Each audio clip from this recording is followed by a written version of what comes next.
গোসল ফরজ হয়ে গেল। আপনার ছেলে বিয়ে করতে যাবে, এক সপ্তাহ পরে সুন্দরী নারী এনে রাত কাটাবে, ও ঘুম থেকে উঠে তো কাজ করতে চলে যাবে, ও তো গোসলের ফরজটা আজও পর্যন্ত জানে না। আপনি বাপ হিসাবে এখনো চুপচাপ আছেন, ওটা ওকে শেখানোর চেষ্টা করছেন না। এই নাপাক উম্মতের আল্লাহর নবী কখনো ভালোবাসে না। আল্লাহ পাক, রাসূলও পাক, কাবা শরীফও পাক, মসজিদও পাক, আল্লাহর পৃথিবীর সমস্ত জমিনটাও পাক, আর জান্নাতে যারা যাবে তারা সবাই পাক। তুমি এখনো পর্যন্ত গোসল শিখুনি। গোসলখানায় ঢুকে কেয়া হালাল সাবান মাথা থেকে পা পর্যন্ত পুরো সাবান শেষ করে দিয়েছে, 6টা শ্যাম্পুর পাতা মেখেছে, চোখ এরকম লাল হয়ে গেছে যখন বার হচ্ছে গোসলখানা থেকে। পবিত্র হয়েছে তো? এই হয়েছে? অন্তত আজকের গোসলটা শিখে যাও মুসলমান। ওই নাপাক অবস্থায় যদি তুমি কবরে চলে যাও, আল্লাহ তোমার নাপাক লাশটা কোনোদিন নেবে না, কারণ দুনিয়ায় যখন এসেছিলে পাক পবিত্র করেই তোমাকে পাঠানো হয়েছে। কথা মনে থাকবে বাবা। আম্মা জান আয়েশা সিদ্দিকা রাদিয়াল্লাহু তাআলা আনহা তিনি বলছেন, নবীজি যখন গোসল ফরজ হয়ে যেত, গোসল ফরজটা শিখছেন, শুনছেন আপনারা? এটা আমল করবেন যুবকেরা, যারা বিয়ে করেছেন অথবা আগামীতে করবেন, শুনে রাখো, কাজে লাগবে। নবীজির স্ত্রী আম্মা জান আয়েশা সিদ্দিকা রাদিয়াল্লাহু তাআলা আনহা তিনি বলছেন, নবীজির যখন গোসল ফরজ হয়ে যেত, একটা বেটা ছেলের কোন কোন কারণে গোসল ফরজ হয়? 1 নম্বর, স্বামী স্ত্রী শারীরিক সম্পর্ক করলে গোসল ফরজ হয়। 2 নম্বর, বেটা ছেলের যদি নাইট ফলস হয় কিংবা স্বপ্ন দোষ হয়, গোসল তখন তার উপরে ফরজ হয়ে যায়। আর একটা মেয়ে ছেলের উপরে 3 থেকে 4টে কারণে গোসল ফরজ হয়। 1 নম্বর, মেয়ে ছেলের মেন্স থেকে যখন নাপাক থেকে পাক হলো তখন তার উপরে গোসল ফরজ হবে।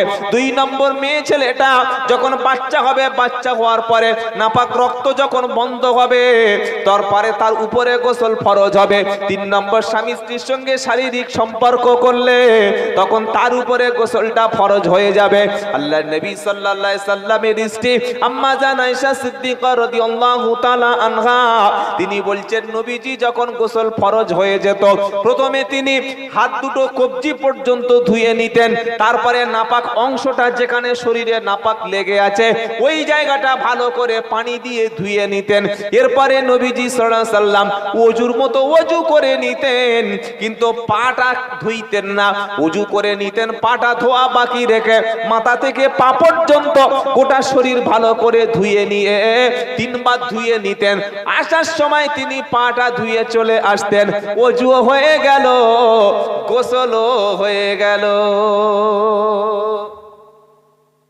আচ্ছা, এই রকম যেটা বললাম এই সিস্টেমে গোসল করেছেন আজকের কে কে হাত তুলুন তো দেখি, সোনার চাঁদের হাতগুলো দেখি বাবা।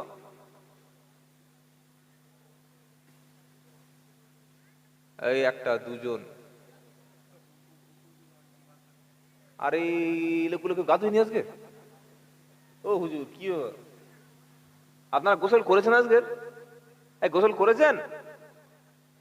আহা, এই রকম পদ্ধতি। আরেকবার বলি সহজ করে, 2টো হাত ধুয়ে নিলেন, গোটা শরীর ওযুর মতো ওযু করলেন, ওযুর সময় যে পাটা ধুইতে হয় ওটা ধুইলেন না। এবার মাথা থেকে পা পর্যন্ত শরীরের প্রত্যেকটা অঙ্গ প্রত্যঙ্গ পশমের গোড়ায় গোড়ায় পানি পৌঁছে দিলেন। উঠে আসার সময় পাটা ধুয়ে চলে আসলেন। ওযুও হয়ে গেল, গোসলও হয়ে গেল। আর ওযু এবং গোসল হয়ে গেল, ওই অবস্থায় কোরআন পড়ুন, ওই অবস্থায় নামাজ পড়ুন, ওই অবস্থায় মসজিদে যান, ওই অবস্থায় কবর জিয়ারত করুন, ওই অবস্থায় দরুদ শরীফ পড়ুন, ওই অবস্থায় ভালো কাজ করুন। তখন আল্লাহ তাআলা আপনার চরিত্রটা পাল্টে দেবে। আর ওযু করে প্রত্যেকটি কাজ করলে সেই আমল করে তৃপ্তি পাওয়া যাবে। বলুন সুবহানাল্লাহ। স্ত্রীর সঙ্গে মেলার আগে ওযু করে মিলতে হয়। আপনার ছেলেরা ওযু করে? কথা বলে। ভ্যালেন্টাইন ডে গিয়ে মিলে চলে আসছে, তা ওযু করবে কোথায়? কি দিন বলো? Valentine's day. এটা তো ফেব্রুয়ারি মাস, তো যাদের কত তারিখ? 12। রোজ ডে, পোস্ট ডে, গোলাপ ডে, হাগ ডে, তাই তো, কিস ডে, তারপরে চকলেট ডে। আর 14ই ফেব্রুয়ারি হলো বিশ্ব ভালোবাসা দিবস। ভ্যালেন্টাইন ডে, তার মানে যে যার মেয়েকে নিয়ে বাঁশ বাগানে যা। এই হচ্ছে না, হয় না? কথা বলে না। এটা তো খ্রিস্টানদের কালচার ভাই।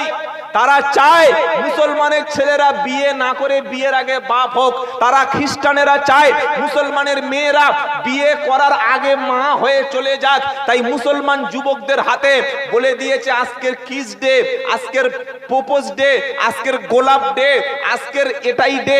শেষে 14ই ফেব্রুয়ারি বিশ্ব ভালোবাসা দিবস। ওদিন একটা ছেলে একটা মেয়েকে কত ভালোবাসা করতে পারে সেটা প্রমাণ করাতে হবে। প্রথমে শুরু হলো প্রপোজ ডে দিয়ে, আর শেষে শুরু হলো ফার্মেসি ডে দিয়ে, মেডিকেল ডে দিয়ে। আমাদের চাম্পাটি, আমি বারাইপুরে যেখানে থাকি, ওখানে নার্সিং হোমে গিয়ে দেখি এই 8-10 মাস পরে শুধু ইয়ং ছেলে ইয়ং মেয়েরা ঘুরছে। কেন বলুন তো? যারা এই ভালোবাসা দিবসের নাম করে নারীদের সর্বনাশ করেছে, ইজ্জত নষ্ট করেছে, সেদিন তারা ওদিন গিয়ে টাকা দিয়ে বাচ্চা খালাস করছে। কিছু বুঝতে পেরেছেন না পারেন নাই? আমি আব্দুল্লাহ জুবায়ের বলছি ভাই, যাদের বাড়ি বোন আছে, যাদের বাড়িতে মেয়ে আছে, 14ই ফেব্রুয়ারি পায়ে দড়ি দিয়ে খুঁটিতে বেঁধে রাখবে। মনে থাকবে? এই মনে থাকবে? ওরা ওদিন বলবে আজকের কলেজে যাব, আজকের হাই স্কুলে ক্লাস করব, আজকের টিউশনি একটা ক্লাস বেশি আছে। ও ক্লাসের নাম করে কোন ক্লাস করবে আপনি ধরতে পারবেন না। আল্লাহ জাতিকে জেনার হাত থেকে হেফাজত করুন। জোরে বলুন আল্লাহুম্মা আমিন। জাতি জেনার মধ্যে লিপ্ত। এই যুবকদেরকে বিয়ে না দেওয়ার কারণ সবচাইতে বড় কাজ হচ্ছে জেনা। বিয়ে দেয় না বাপ। ছেলের ক্ষুধা লাগলে খেতে দিচ্ছেন, পোশাক ছিঁড়ে যাচ্ছে পোশাক পরতে দিচ্ছেন, ঘুম লাগছে ঘুমোতে দিচ্ছেন, হাত খরচের টাকা দিচ্ছেন। 28 বছরের ছেলে চোখ ঢুকে গেছে, বুঝতে পারছো না? আল্লাহর নবী বলছে, এ যুবক, তোমার ক্ষমতা থাকলে বিয়ে করো। কে বলছেন? নবীজি। একজন যুবক বললেন, আল্লাহর নবী, আমি বিয়ে করতে চাই কিন্তু আমার ক্ষমতা নাই। নবীজি বললেন, তোমার কি ঘর আছে? তিনি বললেন, হ্যাঁ। আল্লাহ নবীজি সাল্লাল্লাহু আলাইহি সাল্লাম বললেন, তুমি কি কাজ করো? সে ব্যক্তি বললেন, আল্লাহর নবী, ছোটখাটো একটা ব্যবসা করি, কোন রকমে হালাল অর্থ উপার্জন আমি করি। নবীজি বললেন, সাহাবা, তোমার বিবিকে কি তুমি দেনমোহর দিতে পারবে? তোমার স্ত্রীকে তুমি কি মোহরানা দিতে পারবে? ওই সাহাবা বললেন, আল্লাহর নবী, মোহর আনা দেওয়ার মতো আমার কোনো ক্ষমতা নাই। নবীজি বললেন, স্বর্ণের কোনো অলংকার আছে? সাহাবা বললেন, নাই। নবীজি বললেন, সাহাবা, রূপ তোমার স্ত্রীকে দেনমোহর দেওয়ার মতো কোনো ক্ষমতা আছে? সেই সাহাবা বললেন, নাই। আমার নবীজি বললেন, সাহাবা, তোমার কি কোরআন শরীফের কোনো আয়াত মুখস্থ নাই? সাহাবা বললেন, হ্যাঁ। আমার নবীজি বললেন, সাহাবা, তুমি একজন স্ত্রীকে বিয়ে করো, বিয়ে করার পরে তুমি তাকে যতটুকু কোরআন জানো অতটুকু কোরআন তাকে শিখিয়ে দাও। এই কোরআনটাকে শেখানো দেনমোহর হিসাবে দিয়ে হালাল পদ্ধতিতে বিয়ে করো। জেনা ব্যভিচারের হাত থেকে সমাজ বেঁচে যাবে। মুসলমানের বিয়ের মতো সহজ বিয়ে কোনো ধর্মে নাই। মুসলমানের বিয়ে 1 টাকা খরচ নাই। আপনারা কি বলছেন বলেন? বিয়ের মধ্যে আমি 14 থেকে 15টা হারাম কাজ দেখাবো, শুনলে আপনার কান থেকে ঝাল বার হবে। নাম্বার 1, শরিয়ত বিরোধী কাজ। ছেলে মেয়ে দেখতে যাওয়ার নাম করে 6টা বন্ধু জুটিয়ে নিয়ে যাবে। বিয়ে করবে তো খোকন, বিয়ে করবে তো ছোটন, বিয়ে করবে তো রাজ। তাই এতজন গেছে কি করতে বাবা? 6 জন। 3টে বাইকে 6 জন গেছে। ও মুখে ঘোমটা দিয়ে বসে আছে যেন ভাসুর। আর বন্ধুকে বলছে, দেখ না মালটা, দেখ না, ছবি তো বিয়ে তুই করবি, ওদের কি করতে নিয়ে গেছিস? হ্যাঁ, গরু দেখতে নিয়ে গেছিস, গরু ঠ্যাং দেখবে? গরু মদ্য কি মেয়ে লেজ তুলে দেখবে নাকি? না দাঁত দেখবে গরুটার? রে ভাই, হারাম, জায়েজ নয়। যে বিয়ে করবে সেই যাবে, তার বাপও যাবে না। কারণ এই বাপটাও পছন্দ হলে সে তো বিয়ে করতে পারে। পারে না? পারে না। এখন হাসছে হা করে, এখন দুজনেই তো কাস্টমার। জায়েজ নয়। ছেলে একা যাবে। বিয়ে করার আগে আল্লাহর নবী বলছেন, দেখে নাও। কি দেখবেন? নারীদের মধ্যে 4টে জিনিস সাধারণ পুরুষ দেখে। হাদিস বুখারী মুসলিম। তুনকাহুল মারআতু লিআরবাইন লিমালিহা ওয়ালি হাসাবিহা ওয়ালি জামালিহা ওয়ালি দীনিহা ফাজবুরু বিজাতিদ্দিন। আল্লাহর নবী বললেন, পুরুষ যখন বিয়ে করে সাধারণ চারটি জিনিস দেখে। এক নম্বর লিমালিহা, প্রথম দেখে মেয়েটার বাপের কি মাল আছে, জেসিবি আছে কিনা, রেশনের ডিলার কিনা, পঞ্চায়েত সদস্য কিনা, বড় কোটিপতির মালিক কিনা। মাল যদি পেয়ে যায়, ও মালটা খারাপ হলেও দরকার নাই। নবী বললে পুরুষ সাধারণ মাল দেখে। দুই নম্বর ওয়ালি হাসাবিহা, বংশমর্যাদা দেখে, স্ট্যাটাসটা দেখে। তিন নম্বর ওয়ালি জামালিহা, পুরুষ দেখে নারীর সৌন্দর্য, তার বিউটি ফাইটা, মুখটা কত সুন্দর, ঠোঁটটা কত সুন্দর, সবার চাইতে সুন্দর মালটা নিতে পারলাম কিনা। নবী বললেন চার নম্বর পুরুষ দেখে ওয়ালি দীনিহা, মেয়েটার মধ্যে দিন আছে কিনা। আল্লাহর নবী বললেন ফাসফার বিজাতিদ দিন, যদি তুমি বাঁচতে চাও, যদি তুমি সারাটা জীবন আনন্দের সঙ্গে সুখে সংসার করতে চাও, আগে দেখো মেয়েটা নামাজ পড়ে কিনা, ওর মা নামাজি কিনা, মেয়েটা হিজাব পরে রাস্তায় চলে কিনা, ও ফোনের মধ্যে অন্য পুরুষের সঙ্গে কথা বলে কিনা, 6টা বয়ফ্রেন্ড পুষে রেখেছে কিনা, রমজান মাসে রোজা করে কিনা, কোরআন জানে কিনা, লেখাপড়া জানে কিনা। যাকে বিয়ে করছো ও যদি কোরআন না জানে, ও যদি শিক্ষিত না হয়, ও যদি সাদা চামড়ার মাল হয়, ভিতরে কোনো মাল নাই, ও পচা আলু এসে তোমার বস্তা, তোমার ফ্যামিলি পচিয়ে দেবে, তখন কিন্তু তাবিজ গলায় ঝোলালে ও মৌলবীর বদনাম হবে, তাবিজে কাজ হবে না। শিক্ষিত নারী ছাড়া বিয়ে করবেন না, বলুন ইনশাআল্লাহ। পরেশগার নারী। আর যদি বিয়ে করতে গিয়ে দেখেন মেয়ের মা 5G গতিতে কথা বলছে, ওখান থেকে সালাম ফিরিয়ে বাড়ি চলে, ভাই দরকার নাই। বুঝতে পেরেছেন? মেয়ের বাপ কথা বলছে, এই বসো, তুমি কিছু বোঝো, যা করবো আমি করবো। তার মানে বুঝতে হবে বাঁশের চাইতে কঞ্চি বড়। আল্লাহর নবী বলছে, যুবক সম্পদ দেখো না, আজকে মেয়ের বাপের সম্পদ আছে, কালকে থাকবে না। সৌন্দর্য দেখো না, আজকে সাদা চামড়া দেখছো, দুদিন পরে চামড়া ঝুলে কিসমিস হয়ে যাবে, তখন কি করবে বলো? তুমি তার বংশমর্যাদা দেখছো, স্ট্যাটাস দেখছো, দুদিন পরে বংশমর্যাদা না থাকতে পারে।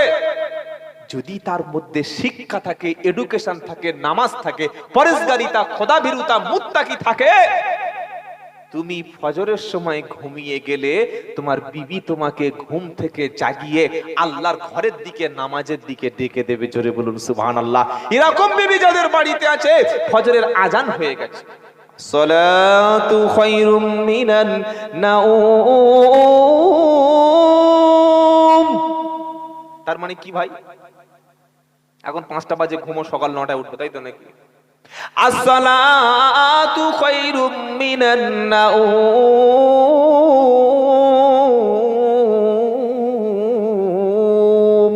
এটা মুয়াজ্জিন বলে, বানিয়ে বলে, তাই তো নাকি? বানিয়ে বলে? আল্লাহ বলতে বলেছে তাই বলে। মুয়াজ্জিন সাহেব প্রত্যেকদিন ফজরে অ্যালার্ম দিয়ে তোমাকে জাগিয়ে দিয়ে বলছে, আসসালাতু খায়রুম মিনান নাওম।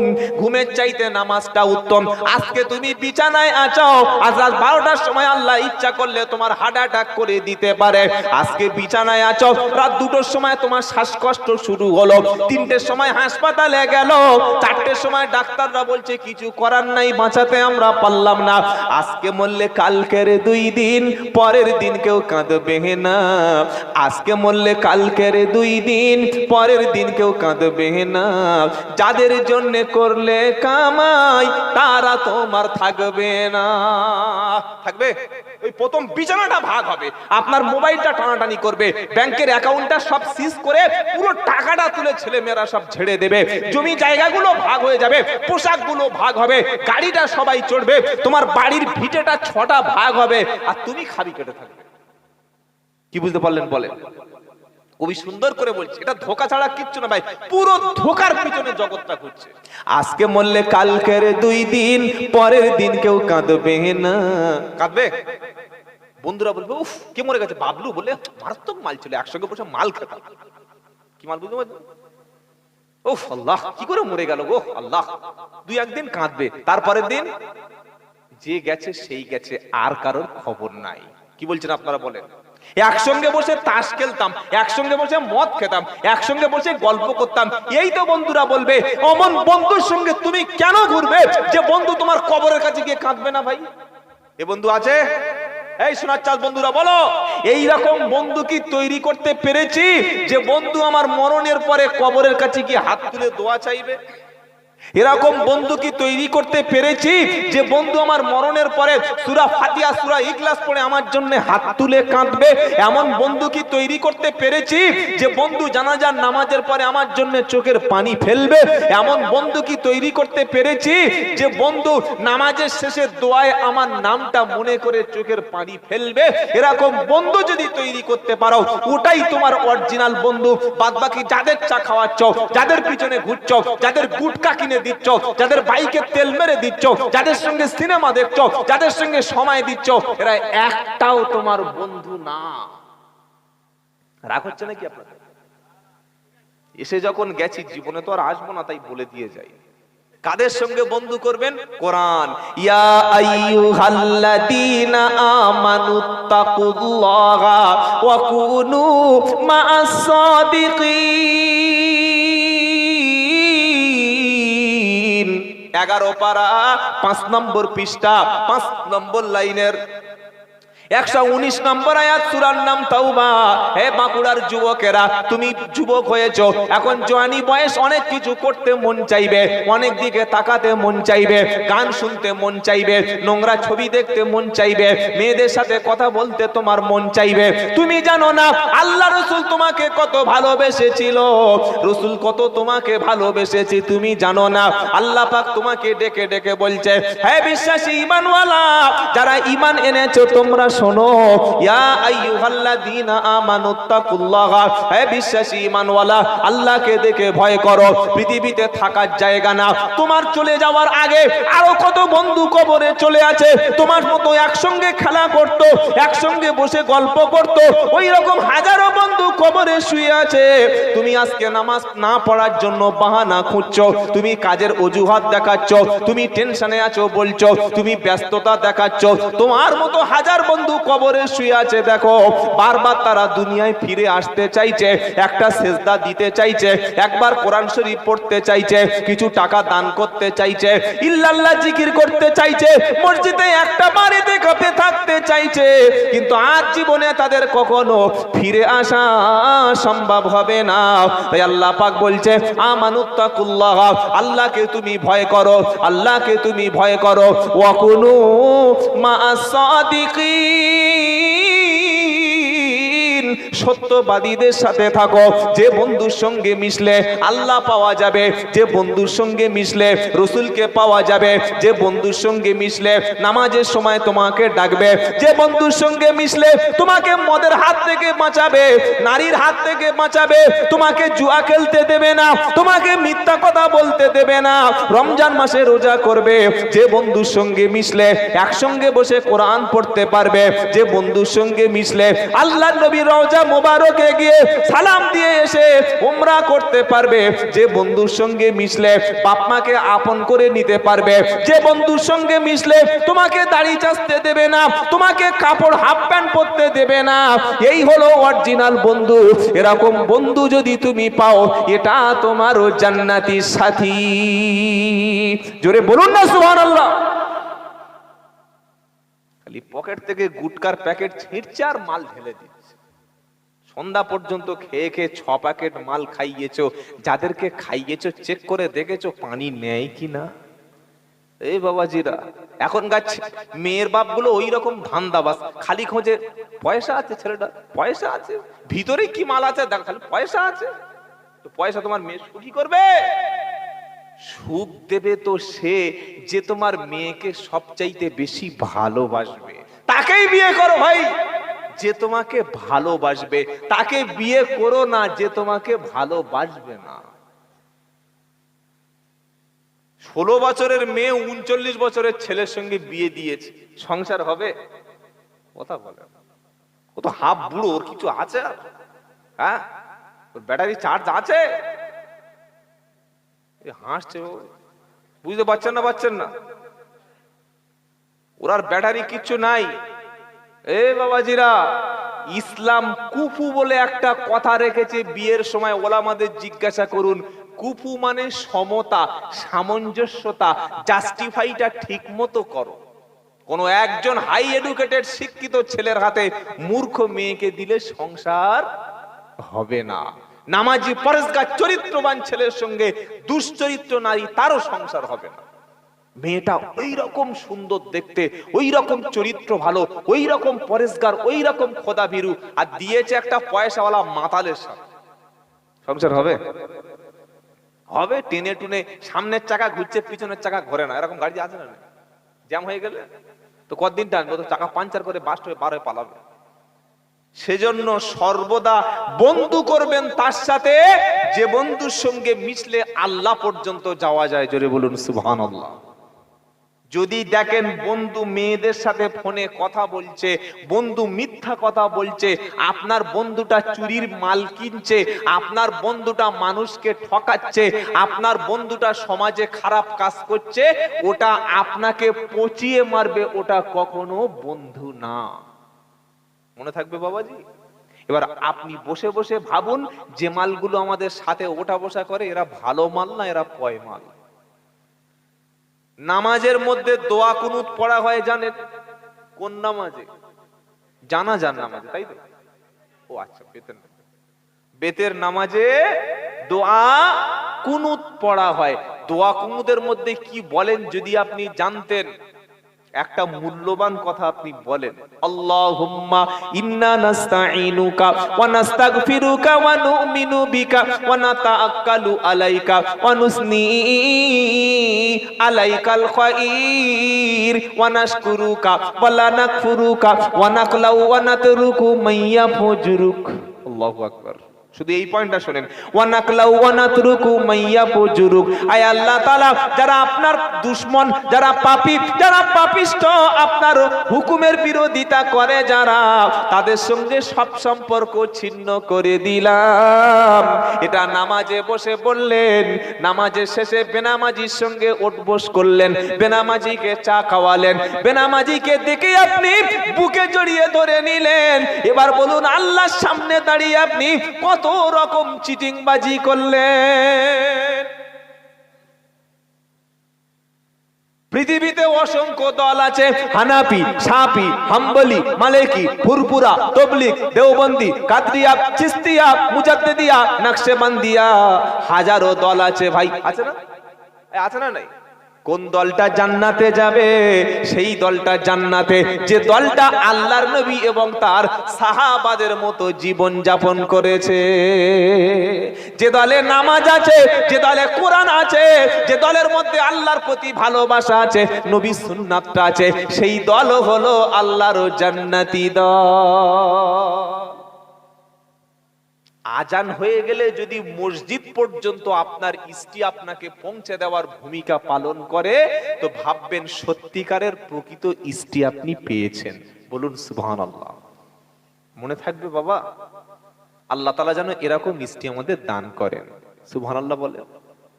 কিরকম স্ত্রী? যে স্ত্রী ফজরের সময় স্বামীকে ডেকে দিচ্ছে, এই দেখো ওঠো ওঠো, এই কি হয়েছে, এই ওঠো, কি হয়েছে বল। আজান হয়ে গেছে, আর ঘুমিয়ে থেকো না। নাপাক গোসল করে নাও, ওযু করে নাও, লুঙ্গিটা পরে নাও, টুপিটা মাথায় দিয়ে নাও, হাঁটতে হাঁটতে আল্লাহর সঙ্গে একটু দেখা করে এসো। আপনি যখন নামাজে আসলেন না, কার সঙ্গে দেখা করতে এসেছেন? এই বলেন না, আল্লাহর সঙ্গে। তাই যাদের সঙ্গে আল্লাহ আছে তাদের কোনো ভয় নাই, আর যাদের সঙ্গে আল্লাহ নাই তারাই কাপুরুষ, তারা কাফেরদের দেখে ভয় পায়। ভাই তাকিয়ে দেখো ফিলিস্তিনের দিকে, আমেরিকা, ব্রিটেন, গোটা পৃথিবী সবাই চেষ্টা করছে, তোমাদের মতো যুবক ছেলেরা লড়াই করছে বাইতুল মুকাদ্দাস বাঁচানোর জন্য, দেশ বাঁচানোর জন্য, তারা প্রথম কিবলাকে বাঁচানোর জন্য।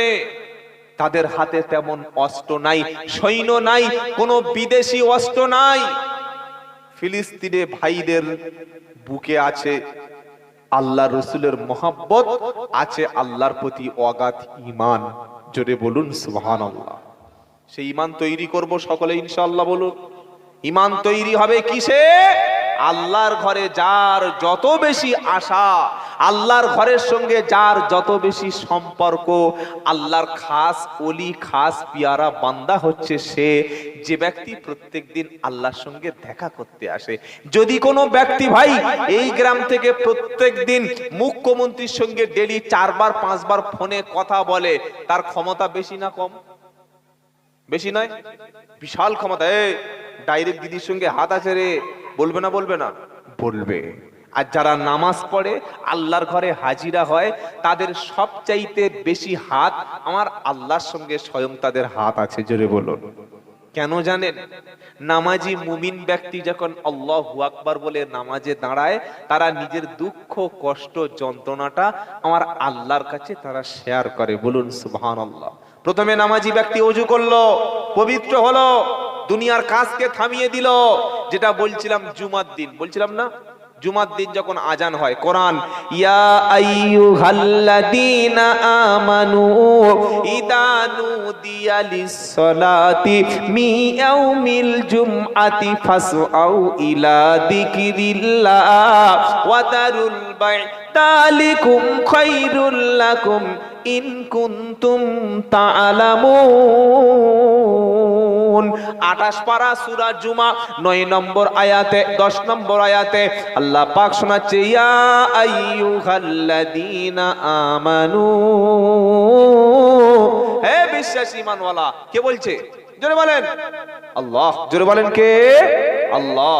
ইয়া আইয়ুহাল্লাযীনা আমানু, হে বিশ্বাসী ঈমানওয়ালা, ইযা নুদিয়া লিস-সালাতি মিন ইয়াউমিল জুমআতি ফাসআউ ইলা যিকিরিল্লাহ।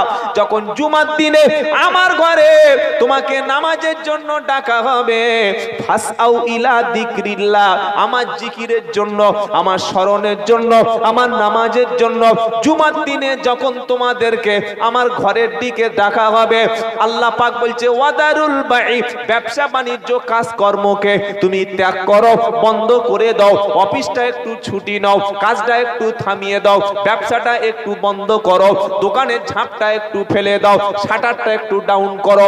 তোমার ব্যবসা বাণিজ্য থেকে ঘুরিয়ে এসে আমি আল্লাহ আমার সঙ্গে দেখা করার জন্য চলে এসো, কারণ জুমার নামাজে তুমি এসেছো, আমি আল্লাহ তোমার সঙ্গে কিছু কথা বলতে চাই। পৃথিবীর সবচাইতে বড় দরবারের নাম হচ্ছে আল্লাহর ঘর। জোরে বলুন সুবহানাল্লাহ। এখানে এমন একটা জায়গা, এটা এমন একটা পবিত্র জায়গা, এখানে হাত পাতলে কখনো কেউ খালি হাতে ফেরে না। কত বড় আল্লাহ আমরা পেয়েছি, সুবহানাল্লাহ। আপনি খালি বলবেন আল্লাহ আমাকে দিন না, আল্লাহ আমার এটা চাই, বলার সাথে সাথে আল্লাহ আপনার অভাবটা পূরণ করার ওয়াদা করেছে। জোরে বলুন। তো আল্লাহ পাক শোনাচ্ছে ইয়া আইয়ুহাল্লাযীনা আমানু ইযা নুদিয়া লিস-সালাতি মিন ইয়াউমিল জুমআ ফাসআউ ইলা যিকিরিল্লাহি ওয়া দারুল বাই' যালিকুম খায়রুল লাকুম ইন কুনতুম তা'লামুন। হে বিশ্বাসী ঈমানওয়ালা, জুমার দিনে যখন ডাকা হবে, কাজ ব্যবসা বাণিজ্যকে থামিয়ে দিয়ে দ্রুত তুমি মসজিদের দিকে চলে আসবে। জুমার দিনে আজান হওয়ার আগে গোসলটা করে নিয়ে মেসওয়াক করবেন। মেসওয়াক বোঝেন? মেসওয়াক মানে কি? ব্রাশ, তাই তো? নো, দাঁতন। নবীর সুন্নাত। বিজ্ঞান বলছে যদি কোনো ব্যক্তি নিমের দাঁতন কিংবা পিলু গাছ, যেটা দিয়ে নবী সাল্লাল্লাহু আলাইহি ওয়াসাল্লাম মেসওয়াক করতেন, এটা দিয়ে যদি কোনো ব্যক্তি মেসওয়াক করে, মুখের মধ্যে কখনো মাউথ ক্যান্সার হবে না। বলুন সুবহানাল্লাহ। নামাজি ব্যক্তির মুখটা আলাদা, দাঁতটা আলাদা, চেহারা আলাদা। আর আমার এই যুবকরা যারা গুটকা ফুটকা খায়, ভাই এগুলো খেও না, বিশাল ক্ষতি হবে। সবচাইতে বড় জিনিস না, তোমার দাঁত দেখলে 6 মাসের হায়াত অন্য লোকের কমে যাবে, এমন দাঁত বানিয়েছে। দাঁতের ফাঁকে দেখি কালো কালো কালো কালো মোটা মোটা পাথর পড়ে গেছে। কি খেয়ে খেয়ে? গুটকা খেয়ে। কেন খাও এগুলো ভাই? এতে কোনো লাভ নাই। বরং সকালবেলা মধু আর কালো জিরা খাবে। আল্লাহর নবী বলছেন কালো জিরা এবং মধু হলো সমস্ত রোগের ওষুধ, মৃত্যু ছাড়া সব রোগের ওষুধ। সুবহানাল্লাহ বলতে ইচ্ছা করে না? মধু বোঝেন? হ্যাঁ না, মধু না বুঝলে মোটামুটি এরকম বোতলটা ঠিক আমরা বুঝি, তাই তো? মুসলমান মধু খায় না, মুসলমান ডাব খায় না, গরুর দুধ খায় না, এরকম মাল ঠিক সাইজ মতো খায়। আল্লাহু আকবার, আল্লাহ হেফাজত করুক, বলুন আমিন। নবীজির স্ত্রী আয়েশা সিদ্দিকা বলছেন, আমার নবী যখন অসুস্থ হতেন কালো জিরা আর মধু খেতেন, আল্লাহ সুস্থ করে দিতেন। সুবহানাল্লাহ বলেন।